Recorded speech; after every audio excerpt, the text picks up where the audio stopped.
سبحان الذی اسری بعبدہ لیلا من المسجد الحرام الی المسجد الاقصی، کہ پاک ہے وہ ذات جو اپنے بندہ خاص کو رات کے کچھ حصے میں لے گئی مسجد حرام سے مسجد اقصی تک، کہ جس کے ارد گرد ہم نے برکات رکھی ہوئی ہیں، کس لیے؟ تاکہ ہم اپنی آیات اور اپنی نشانیاں دکھلائیں۔ تو رب تعالیٰ نے آپ علیہ السلام کو معراج کرائی مسجد حرام سے مسجد اقصی کی طرف، پھر وہاں سے عرش معلیٰ کی طرف، سدرۃ المنتہا، پھر آگے لامکان کی طرف۔ تو یہ سیر کس لیے تھی؟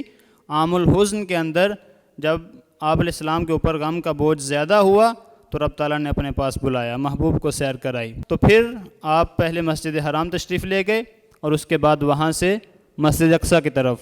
وہاں پہ تمام انبیاء جو آپ سے پہلے تشریف لا چکے تھے وہ وہاں موجود تھے، کہ جنہوں نے آپ علیہ السلام کی اقتداء میں نماز ادا کی۔ نماز اقصی میں پڑھائی تو انبیاء اور رسول یہ بولے، نماز ہو تو نماز ایسی، امام ہو تو امام ایسا۔ اور معراج جو تھی اس کے 3 حصے کیے جاتے ہیں، کہ ایک جو معراج ہے وہ مسجد حرام سے مسجد اقصی تک ہے، کہ جس کا ذکر قرآن کریم میں بھی آیا ہے، اگر کوئی اس کا انکار کرتا ہے تو وہ بندہ دار اسلام سے خارج ہو جاتا ہے۔ دوسری جو معراج ہے وہ اس سے اوپر آسمانوں کی طرف ہے، کہ جس کا ثبوت لنریہ من آیاتنا، تاکہ ہم ان کو اپنی آیات اور اپنی نشانیاں دکھلائیں۔ اور تیسرا وہ عروج لامکانی ہے، لامکان کی طرف عروج ہے۔ جبریل امین علیہ السلام بھی جس کو بیان نہیں کر سکتے ہیں، اس سے نیچے نیچے تک جبریل امین علیہ السلام ساتھ تھے۔ اس کے بعد کہ اگر میں ایک قدم بھی آگے بڑھاتا ہوں تو میرے پر جل جاتے ہیں۔ صعد الی سدرۃ المنتہی فی لیلۃ المعراج کشف الدجی ثم دنا فتدلی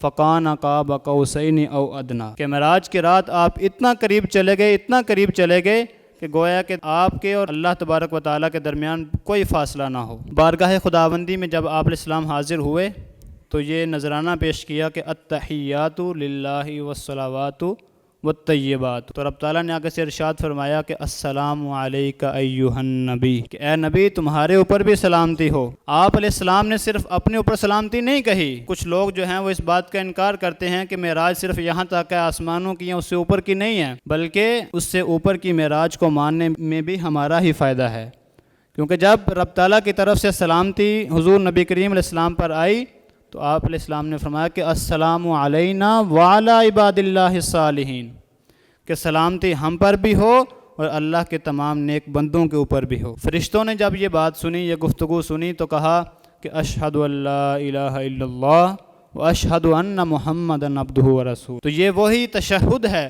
یہ وہی گواہی ہے جس کو ہم نماز کے اندر بھی پڑھتے ہیں۔ اس کے متعلق اعلیٰ حضرت علیہ رحمہ نے کچھ یوں بیان کیا کہ رہ گئے راہ میں جبرائیل امی، عرش اعظم پہ پہنچا ہمارا نبی۔ معراج کیوں کرائی گئی؟ اس کی حکمتیں یہ ہیں کہ رب تعالیٰ نے تمام انبیاء کو معجزات عطا کیے۔ موسیٰ علیہ السلام نے کہا کہ یا رب میں تجھے دیکھنا چاہتا ہوں، تو رب تعالیٰ نے اپنا دیدار تو نہیں کروایا، لیکن البتہ ان سے ہم کلام ہوتے تھے تو ان کو کلیم اللہ بنا دیا گیا۔ حضرت عیسیٰ علیہ السلام چوتھے آسمان پر بلائے گئے اور حضرت ادریس علیہ السلام جنت میں بلائے گئے۔ تو رب تعالیٰ نے آپ علیہ السلام کو معراج کرا کے اپنے ساتھ ہم کلام بھی کیا، جنت و دوزخ کی سیر بھی کروائی، آسمانوں پر بھی بلایا اور اپنا دیدار بھی نصیب کرایا۔ معجزے انبیاء کو خدا نے دیے، معجزے انبیاء کو خدا نے دیے، معجزہ بن کر آیا ہمارا نبی۔